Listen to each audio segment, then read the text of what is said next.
আমার চ্যানেলে আমি সকল শিক্ষার্থীদের সকল স্টুডেন্টদের স্বাগত জানাচ্ছি। এই চ্যানেলটির নাম পম্পা স্টাডি সেন্টার। আমি পম্পা দাস।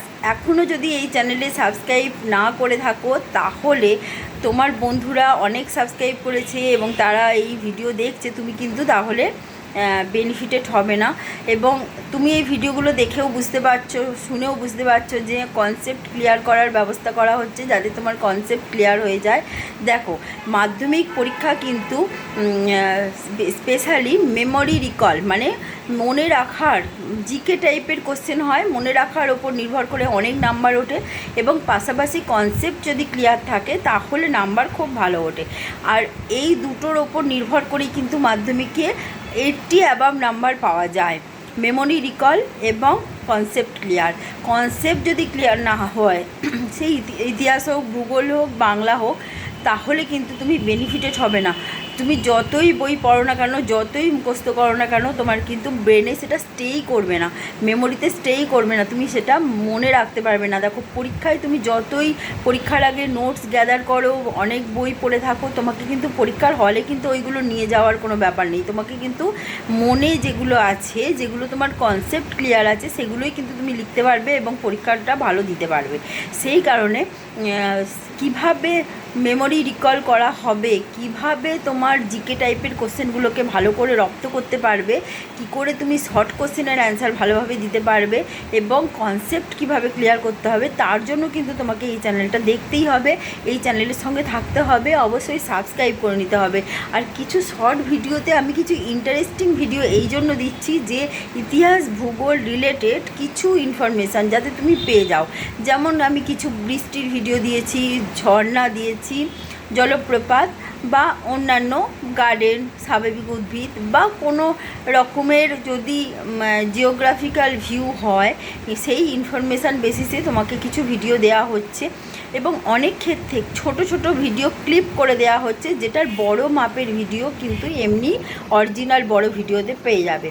সেই জন্য শর্ট ভিডিও দেখার পরে কিন্তু থেমো না, বড় ভিডিওগুলোও কিন্তু দেখো। যেমন ভূগোলের আমি অনুশীলনী বাড়িমণ্ডলের ভিডিও দিয়েছি শর্ট ভিডিও, তার পাশাপাশি কিন্তু আমি বাকিটাও বড় ভিডিওতে বলে দিয়েছি। এবার দেখো কি করে মেমোরি রিকল করতে হয় সেগুলোও কিন্তু আমি বলে দেবো, কী করে মনে রাখতে হয় সেগুলো বলে দেবো। কিন্তু তার সঙ্গে এই চ্যানেলটিকে সাবস্ক্রাইব করে নেওয়া কিন্তু জরুরি। সাবস্ক্রাইব না করলে তুমি কিন্তু কখনোই নোটিফিকেশান পাবে না এবং নোটিফিকেশান না পেলে তুমি বুঝতেই পারবে না কোন ভিডিও কখন চলে যাচ্ছে, ঠিক আছে? সেই জন্য সাবস্ক্রাইব করাটা কিন্তু খুব জরুরি এবং ভিডিও দেখতে থাকো, ভিডিও দেখে লাইক করাটা কিন্তু খুব খুব জরুরি, কারণ লাইক করলে আমরা অনেক বেশি মোটিভেটেড হই এবং ভিডিও ভালো লাগলে অবশ্যই বলো। এর আগে বাংলা ভিডিওটা আমি দিয়েছি, বাংলার ভিডিওতে আমি চরিত্রের কথা বলেছি।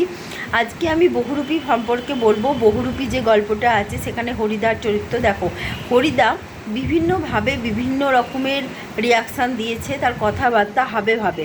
এবং হরিদা মানুষটা এমন, হরিদা হচ্ছেন মানে যেটা গতানুগতিক জীবন, যেটা দিনপঞ্জি, যেটাকে আমরা রুটিন বলি, সেই রুটিন মাফিক জীবনে তিনি চলতে অভ্যস্ত নন। সেই কারণেই তিনি বহু রূপে সেজে রাস্তায় ঘুরে বেড়ান, যাতে মানুষ সেই সমস্ত চরিত্রগুলোকে চোখের সামনে দেখতে পায় এবং তাদের যে হাব ভাব, অভিনয়, রং ঢং সমস্ত কিছু তারা বুঝতে পারে এবং তারা চরিত্র সম্পর্কে একটা সম্যক ধারণা পায়।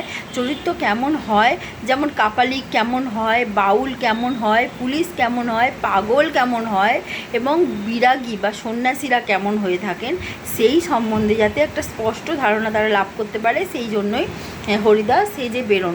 মানুষকে একটা শিক্ষা দেয়া, মানুষের কাছে একটা অথেন্টিক মানে একটা রিয়েল মানে যথার্থ রূপটা তুলে ধরা, যে প্রকৃত রূপ কেমন হয়, আলাদা আলাদা মানুষের যারা রয়েছে বিভিন্ন রূপে সমাজে যারা অবস্থান করছে তাদের বৈশিষ্ট্য কেমন হয়, চারিত্রিক বৈশিষ্ট্য কেমন হয়, তারা কেমন রং ঢং করে, সেইগুলো তারা হরিদা তখন তুলে ধরেন তার অভিনয়ের মাধ্যমে। সাজ পোশাক হয় নিখুঁত, কারণ সেই সাজ পোশাক ধারণ করতে তিনি প্রায় 1 সপ্তাহ সময় নেয় এবং সেই সাজ পোশাকের মতো কস্টিউম তিনি জোগাড় করেন। সেই কারণে এর জন্য তিনি অনেকটা সময় ব্যয় করেন। যখন জগদীশবাবুর বাড়িতে সন্ন্যাসী এলেন, এবং সন্ন্যাসী তো মিথ্যে কথা বলছেন, আমরাও বুঝতে পারছি যে একটা হর্তুকি কেউ 1000 বছর বাঁচে না, আর 1000 বছর তো কোনো মানুষ বাঁচেই না, ঠিক আছে। তার উপরে তাকে সোনার বোল লাগানো, খড়ম দিলে তিনি নিয়ে নিল, 101 টাকা দিল নিয়ে নিল। এই যে লোভী সন্ন্যাসীরা লোভী হয়ই না, সন্ন্যাসীরা সর্বত্যাগী হয়, এবং সন্ন্যাসী ঈশ্বরের ওপর নিবেদিত প্রাণ হয়, এবং তার খাওয়া দাওয়া সমস্ত কিছুর প্রতি তার একটা নির্লিপ্ত ব্যাপার থাকে, তার একটা সাত্ত্বিক রূপ থাকে। সাত্ত্বিক মানে হচ্ছে তার সত্য জ্ঞান, মানে তার কোনো রকমের লোভ, হিংসা, ক্রোধ, বাসনা, কামনা কিছুই থাকে না, সেই রকম একটা সর্বত্যাগী মন থাকে। সেই সর্বত্যাগী মনটাই হচ্ছে সাত্ত্বিক মন।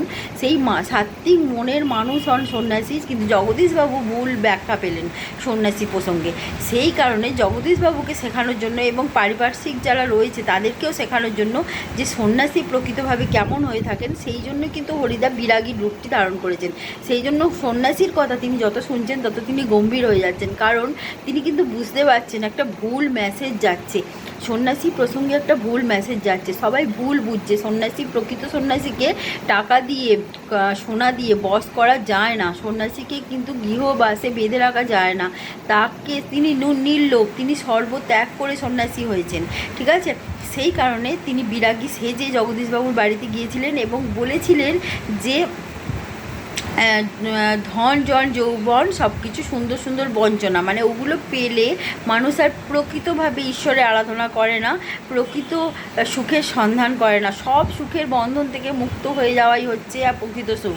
মানে হচ্ছে যে রকম বিলাস বাসনের মধ্যে আমরা ডুবে থাকি যদি, তাহলে কিন্তু আমরা প্রকৃত সুখ, আত্মার প্রকৃত সুখ, আত্মা কি চায়, আত্মার প্রকৃত শান্তি, সুখের সন্ধান কোথায় থেকে পাবে আত্মা, সেটা কিন্তু সে সন্ধান করে দেখে না।